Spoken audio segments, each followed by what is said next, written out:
All right, guys, welcome to another Healthy is Happy podcast. Today it is just Nellie and I here. And our topic today is confidence, because we truly believe that in order to do life well, or at least put your best foot forward, it takes confidence. So this is why we are dressed in these outfits. Onesies. If you can do a podcast in a onesie, you have confidence. That is true. Or at least striving to be confident. We got to show them our onesies. Yeah. So, yeah, and I think you But have a tail. I don't have a tail. Some people aren't. Some people aren't. Nellie's going to confidently dance. Let's see that again, that Running Man. Let's try that one more time. Yeah, that's good. That's very good. That's fantastic. Some people are listening, though. They can't actually see So Nellie was just doing the Running Man. So if you close your eyes and imagine someone kind of doing a pretty good Running Man, that in the unicorn outfit. Yeah, pretty good. Sweet. Yeah. So today we're going to talk about confidence and define that a little bit, and then give you some tips for being confident. So Nellie, first of all, let's talk about why is it important to be confident in life? What do you think? Well, when you're confident, you're much more likely to live, the life that you want for yourself. You put yourself out there, take risks, dream big. Being confident means, that you're willing to go out there and do the things you want to do, I guess. Yeah, try new things, right? Yeah. So the definition, as we Googled it, of being confident is just having a positive self-image and having a healthy sense of self-worth, right? Yep. So one of the biggest things about being confident is just knowing who you are and embracing that, right? Yeah, like so knowing your strengths and weaknesses. We all have strengths, we all have weaknesses, and being okay with both of those things and identifying them, as best you can. I am not the best dancer. This but is a true statement. Know this about myself, and I embrace it. Yes. I am not a good cook, and don't really embrace that. I just accept that. There's really not much to do about that. But it's, again, knowing what you are good at and embracing that, and knowing what you're not good at and not being afraid of that, right? Not being afraid to fail, not being afraid to try new things, and not being afraid or really caring much about what others think about you, right? It's more of what you think about yourself. And self-confidence comes from appreciating who you are, right? Because we're all individual, we're all unique. We all have our own individual strengths, weaknesses. Some of us are funny, some of us are tall, some of us are athletic, some of us are super smart. Wait, are you saying that like being short is a weakness? It's my weakness. It's not. Tall people look at shorter people and wish they were shorter. Shorter people wish they were taller. Yes, everybody when you can't reach your breakfast in the morning, it's a weakness. Potentially. But you just get a stool. Yeah, true story. I embrace it. I have multiple stools in my house. Step ladders. So today we're going to just go over some of the tips in order to be self-confident, right? Yeah. And then really talk through like ways in which you can apply that to your everyday life. And I think back to what Nellie said is just the importance of being self-confident at any age, right? So like no matter how old you are, it's important to be self-confident. Mm-hmm. And I know as a parent, I think it's very important for me to instill that within my kids, right? Yeah. I think as a parent, oftentimes you want your kids to be or do certain things. And you kind of have like ideas or ideals for who they're going to become. And it's a lot easier to sort of just accept their strengths and their weaknesses and help them build up their own self-confidence. Mm-hmm. My younger son, Ridge, is, I would say, a pretty self-confident kid in the fact that he is very oblivious to often what he looks like as he goes out in public. Nellie and I have this great like a hashtag for him, like outfit of the day. We have a shared album. We have a shared album. She puts up photos of like Ridge in the album so that I can just see. Yeah.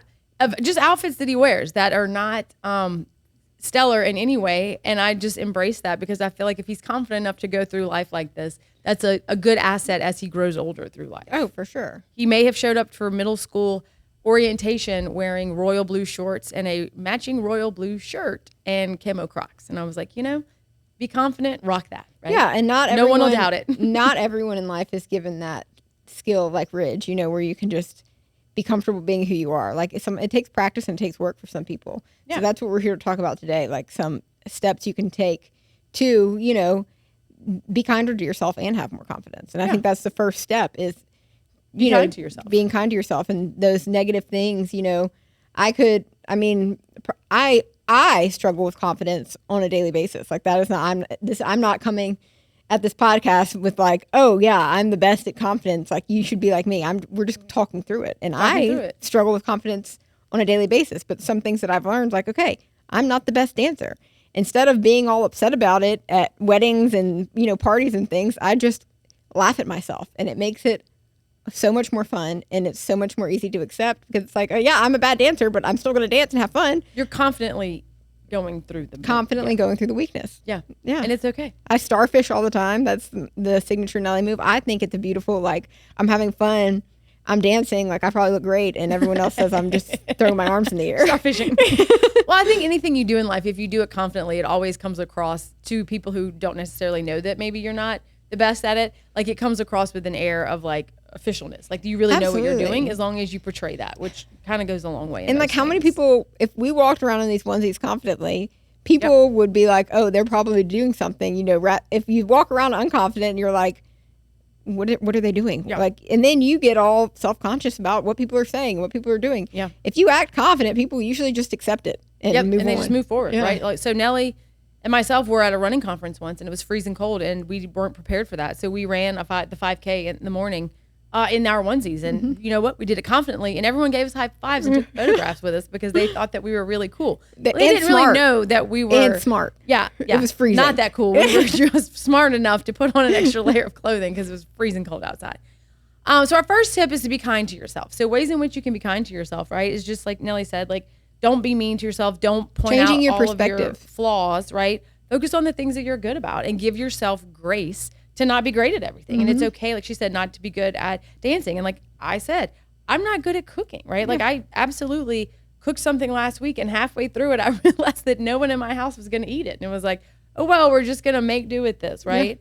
And just try again tomorrow. Yeah, one thing that, you know, is really a good skill to have for, you know, treating yourself kindly is when you say something negative about yourself, stop and think for a second. Like, if someone said that about my best friend, my, you know, significant other, my kids, you would be upset. You know, that would be fighting words, but you tell it to yourself all the time.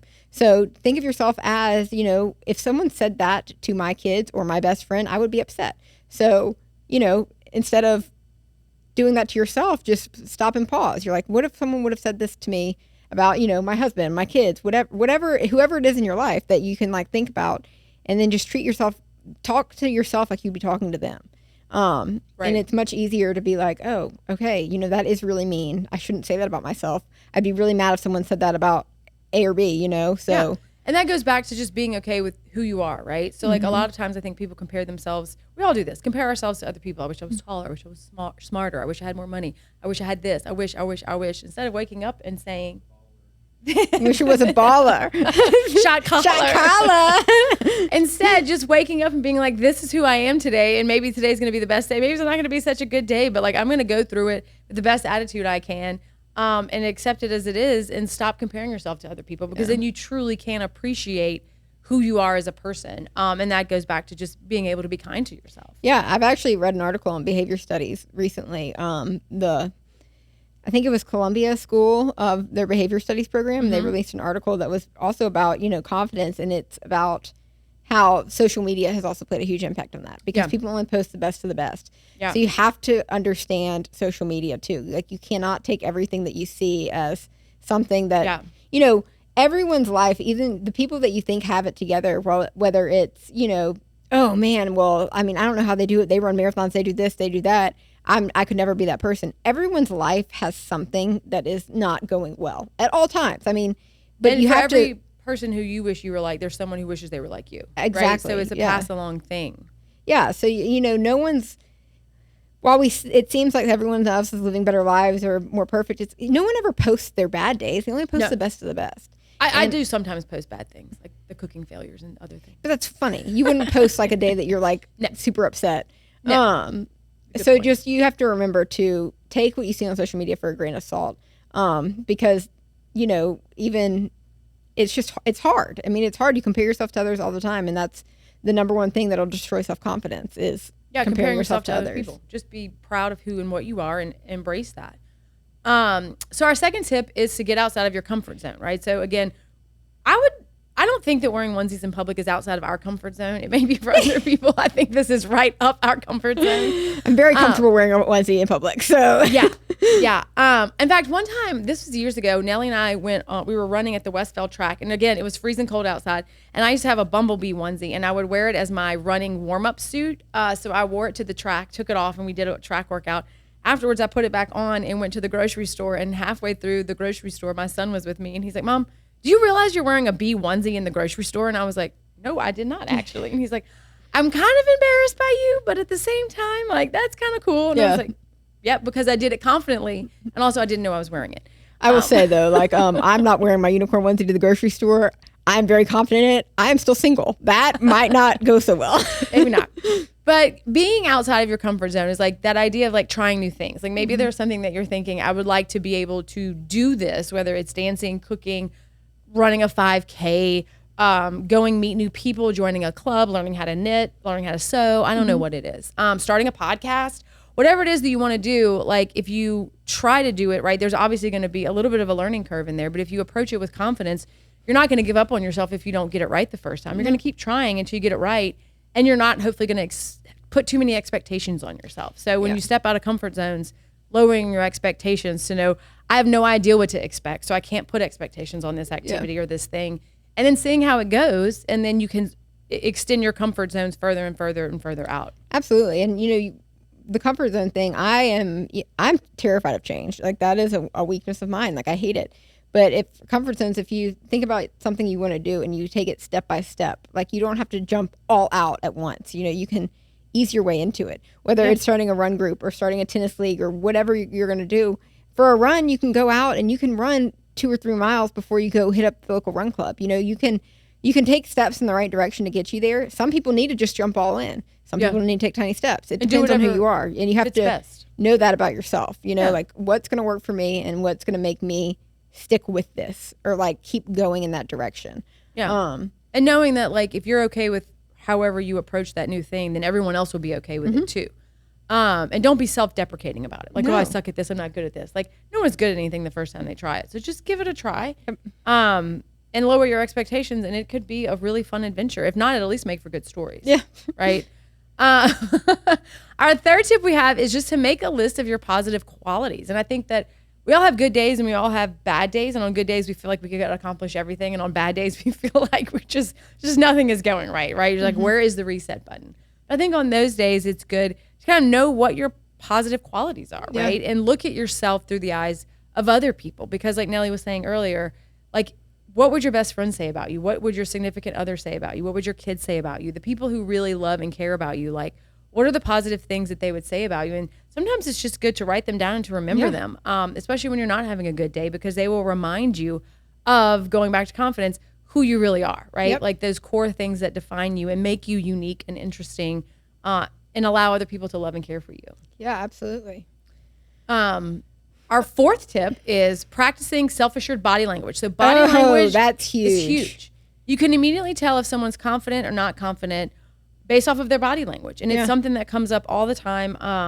We talk about sports a lot. My kids play a lot of sports. That came up in a meeting we had last week about just baseball tryouts and expectations of the team, is being able to teach kids positive, strong body language, right? Because number one, if you have good body language, that is going to give you more confidence, and it's going to portray to other people that you're confident. But people can read your body language way faster than you can sort of understand that you're having bad body language. Yeah. Body language is huge. And it also, it says a lot about your approachability too. I mean, I'm not going to say it, but like resting face. That is a lot of people who you think are like that because they might just walk around with the wrong body language. You don't want to approach them. So just, making sure to put a smile on your face, like make eye contact with people. Eye contact is huge. Like wave to people in the mornings, things like that. Just small little habits that you can change daily that make you feel better, but they also make the people that, who knows who's getting smiled at that day. That might be the only time that the old man down the street walked out the door that morning, for the whole day, and you smiled at him. Things like that. And your body language also helps, I think, set your energy for the day, right? So like absolutely. If you're kind of in a funk, we all tend to just like slouch and we're just kind of like mopey, right? But if you sort of reassess and say, well, I may be in a bad mood, but at least if I can get my body in a better mood, right? My stand face up a little bit straighter and smile a little bit more and put my shoulders back a little bit more and walk a little more confidently, maybe that'll translate and help me like sort of switch over to having a good day, right? Especially if you start on the wrong foot. I mean, and I am the worst about that. Like I'm mostly in a good mood most of the time, but if I'm in a bad mood, you know it. Like my face is like terrible. And I need to be better about body language, and on those days in particular. Yeah, and it just helps with confidence. I know public speaking is something not many people are confident in doing and enjoy doing. But again, like anytime you have to stand in front of other people or people are looking at you, they're immediately making assessments of you from the body language that you're sort of sending out there, whether you're aware of it or not. So again, standing up straight, holding your shoulders back, not sticking your hands in your pockets, or maybe just one, because I'm a pocket person. I love to stick my hands in my pocket. But sometimes, just standing up more confidently makes you feel more confident, right? You're taking up more space, and then therefore you feel more confident. There was a great scene in Ted Lasso where the lady that owned the soccer that team, whole show is great. So if you haven't watched it, go watch it. Yes. But someone was asking her, like, what does she do when she's not feeling very confident? And she said that she would take all of her energy and then she would go in the bathroom and make herself as big as she could be and stand as tall as she could. And doing that alone made her feel really, really confident. And I thought that was a really smart tip. And I know it's a TV show and a TV character, but I think it made a lot of sense of like taking all the positive energy you have and trying to make yourself as big and take up as much space in a positive way as you can. That carries into your attitude and how you sort of go about the day and the energy that you bring into a room. Absolutely. Our fifth tip is to realize that you're not alone. Yep. I think that one's super important because everyone struggles. I mean, this is not a religious podcast or anything like that, but I'm a firm believer in the fact that, life isn't necessarily meant to be easy. Life is meant to, there are always going to be struggles in life. Challenges. Everyone's going to have them. Some people's struggles are bigger than other people's struggles. That's absolutely true. But that also doesn't diminish the struggles that someone is facing in their day in that time period. So I think realizing you're not alone and that, everyone has their insecurities and their struggles that they go through on a daily basis, and that, the things in life that are hard are usually the things that we come out, we grow a lot from. You're stronger on the other end. Yeah. And you learn a lot about yourself and the way that you come out on the other end, whether it's, just more, if you look at things differently and you're more positive, trying to take even the worst of a situation and bring out some positivity to it so that you can grow, as a person, because no one's ever too old or too young to grow. No. And all of that stuff breeds confidence. Absolutely. Yeah. I mean, the great things in life are great, and we wouldn't understand the ebbs and flows of life if we didn't experience low lows and high highs. But I think that, on the low lows, when you have to climb that mountain back up to the high highs, that's when you gain the most strength, and you kind of really start to identify as who you are as a person, whether that's the same person you were 10 years ago or you've grown a lot. Yeah. So just realizing that you're not alone, everyone struggles, and that you can always reach out to people, right? Reach out and grow and become more confident, So when you were kids, right, I think everybody had like a blankie or like a stuffed animal. And that was kind of like your little partner, and you went everywhere with it. When you were nervous, you would hold it and it gave you confidence. Wait, 27-year-olds don't have blankies anymore? I have an 11-year-old that has joking. a lot of stuffed animals, and he loves them, and they bring him confidence and joy. And I also have a stuffy that I love. And Puffy Stuffy? Puffy Stuffy that brings me great joy. And so I think that idea when you get older, like maybe it's not a stuffed animal or a blankie anymore, but it is a person, right? Yeah. You have like people in your life that help you through difficult times or help you when you need more self-confidence. So like if you're doing something for the first time or you're trying something new, bring a buddy with you, because then your confidence is going up, right? It's the same thing about the concept of having a wingman or a wingwoman, right? Yeah. If you bring someone with you, your confidence is up, especially if they're the person that kind of understands you and has your back at all times. Like your confidence in whatever this new thing is that you're doing is going to be more than if you approach this on your own. Absolutely. And I think that comes into a huge, people play different roles in your life, and knowing the people in your life that are going to support you and that are going to be there for you, even at your low lows, and that you can trust wholeheartedly, find those people and hold on to them. You're going to have lots of people in your life, and life does ebb and flow. We talk about this all the time. Especially Maha is like my best friend, but we are in such different phases of life, like she has kids. I don't. It's crazy. But if I was having a low, she's the person I would call and be like, you're my friend, I can trust you. So knowing those people in your life, because you're always going to have your friends that are fun to go out and get drinks with. You're always going to have your friends that give you a hard time. You're always going to have these friends, figuring out who are the people that whenever you are realizing things about yourself that are like you're going through a hard time, reach out to someone that supports you and doesn't judge you, and kind of latch on. Everyone serves different roles in people's lives, whether it's your best friend, your significant other, your cousin, your sister, anything. Just find that person that you really can like trust. And I think that helps people grow a lot too and becomes more confident. Like reach out to people who help boost your confidence and really just love you for who you are. Yeah, because that helps with just being kind to yourself. Yeah. Our sixth goal is just set goals for yourself, right? So I think the idea behind setting goals for yourself is most people have new and different things they want to try in life, or like, you know, maybe it's running a 5K, maybe it's eating healthy, maybe it's going to bed earlier, like maybe it's just trying to be nicer to your neighbor if you don't really love your neighbor that much. Just what are these things that you want to accomplish in life that make you a better person? Yeah. And by setting goals, even if they're really small goals, when you accomplish those goals, your confidence goes up. Yep. Right. That was one of the big things, I think we've talked about this in previous podcasts, that were so great about training for triathlons was like every workout you did, even if it wasn't a very big or long or hard workout, you accomplished it and your confidence in reaching the end goal was much bigger. Right. Yep. And I think that can be applied to most things in life is when you set goals, then you have something to work for. And I think most people need a passion and a purpose. And we talked about that before as well. And when you accomplish those goals, you have more confidence that you're going to make it to the next goal, whatever that goal is, and not being afraid to set goals for yourself. No, for sure. And like, you know, it is true when setting goals, you know, you can make them super broad, but then try to make them more specific. So if your goal is, I want to be more patient. Okay. Well, that's hard. Where do you start with that? Like, I want to be more patient. Okay. So I want to be more patient with my kids. If you have kids, okay. I want to be more patient with my kids when they're causing me to be late for something, things like that. So then you have like, that is like a measurable, like, okay, if I can get better at being patient with my kids when we're running late, then okay, step done. Like I know the actions I need to take. Okay, we need to wake up 15 minutes earlier before school. You know, things like that. I'm confident now we can make it to school on time without meltdowns. Yes, you know, so just taking your goals and then just trying to hone in on them a little bit and then make them smaller and smaller until it's okay. That is doable. That is feasible. I can do that. And then add to it. Repeatable. Yeah, it'll become a habit. And then you add to it. It becomes repetition at that point, which is nice. Exactly. And so our seventh goal is take it one day at a time. One day at a time. How much do we want to elaborate on that? One day at a time. Well, I think that's one of the things where, and I think personally I can speak about what Nellie and I are doing right now is we're trying to build this youth sports training app. Oh yeah, one day at a time. Which is a really, really big idea and a big goal. And when we look at the finish line, it's overwhelming and it's very hard to process. Like, how are we going to make it all the way over there?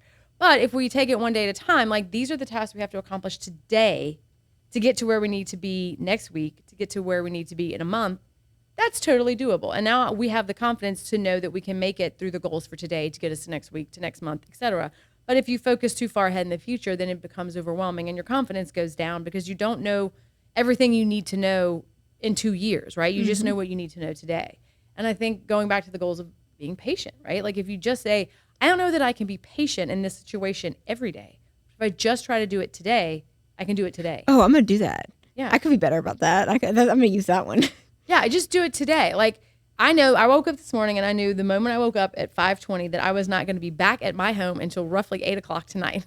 That's a big thought, knowing that you have all these things to do, all this work to do, all these errands to run. You have to shuffle kids around and go to all these after work meetings. So 30 minutes at a time? After school meetings. But knowing like I'm going to do this and here's the plan for today. And we're just going to focus on the things that we have to get done today and not really look at the 8 o'clock timeline today, but we're going to look at like, what do I have to get done at 6:30? What do I have to get done by 7:30? And confidently know that you can do that. And then, hey, by the time it's all over, it's like we did all of that in one day and it was maybe okay. Yeah. Maybe not great, but we survived it. So taking it one day at a time, but then one moment at a time, one task at a time. Yep. So breaking things down into achievable goals and milestones so that you don't get overwhelmed. And when you do get overwhelmed, the easiest thing to do is just take a step back and say, how can I back this up some so that it becomes digestible and approachable? Yep. And then I think our last tip that we put down is to talk to yourself positively. That comes back to kind of being kind to yourself, but just reinforcing positive thoughts. And it's easier said than done. I know that for a fact. But whenever you're being negative to yourself or you're having a negative thought, just try to stop yourself and be like, stop, hold on. Okay, let me put some different thoughts into your head, and no saying someone else has it worse or whatever. That usually doesn't help. It needs to be more talking about, I can do this, you know, things that make you motivated, things like that. Because saying other people have it worse, yes, it's all the time likely true. doesn't make it any easier on that day. No. So just making it things like talking to yourself more positively and just taking it in as, okay, this is my life. Right now, I can handle this. I can do this. Tomorrow will be a better day. Whatever it is, today's going to be a great day. And just be kind to yourself, like positive. Be like, kind to yourself. What are the good things that happened to you that day? That's something that I do with my kids at the end of every single day. We have to say something we're grateful for, no matter what happened that day. And you can say more than one thing. So like sometimes there's like a lot of things that we would like to be grateful for. But if you can go back through the day and find one really positive thing that either you did or that happened to you or that brought you happiness that day. And like literally last week, one of my kids was like, I'm grateful that we had spaghetti for dinner. And I was like, wait, me too, me too. Those things, I think, looking to find gratitude also helps you to be positive because you look at what's positive both internally, but also externally. Like, what are the positive things around me that brought me joy today? Because sometimes those things that help build your confidence are things that are external, right? The things that are people that are around you within your community that bring happiness to you that you don't always aware of when you're not looking for them. Yeah. So you want to do a recap of our tips? Tips, yeah. Number 1, be kind to yourself. Number 2 is get outside of your comfort zone. Number 3, make a list. Oh, that's 3. I was holding up a 2. Number 3, make a list of positive qualities about yourself. Number 4 is to practice good, positive body language. Number 5, you are not alone. Number 6 is to set goals for yourself. Number 7, one day at a time. Number 8 is to talk positively to yourself. So we're to end this. I'm going to tell Nellie one really positive thing about her to boost her self-confidence. Oh, okay. And I'll put you on the spot because then you have to return this. Okay. I would say the thing that Nellie brings to the world that should truly boost her confidence every day is always a smile and just happiness and joy. When I see Nellie, even on bad days, she's usually still happy and full of joy and looking for the good in others. And so when you're having a bad day, all you have to do is turn that around and find the good in you because it's always there. I appreciate that. Okay, really good at that. Maha is also, she is the best. She gives the best pep talks and advice of anyone I know. She's also the smartest person I know, so that's like 3 compliments all in one. That's too many. But stick to one. If you are ever having a moment, she is the person, you don't judge. You're just very easy to approach. You're easy to talk to. Like I feel like I can go to you with any problem and I'm like, okay, it's off my chest. And like, I know that she's not judging me and everything's okay. And I do love a good pep talk. That's one of my you're like number 1 at pep talks. If anyone needs a pep talk about anything. Oh my gosh. And even if she's going through like the worst day of her life, but you tell her something, she'll like boost, you'll give someone a pep talk. And I'm like, I don't know how she does it, but it's really awesome. It's one of my good skills. It's a very good skill. Yeah. I tell other people all the time, I'm like, you need a Maha talk.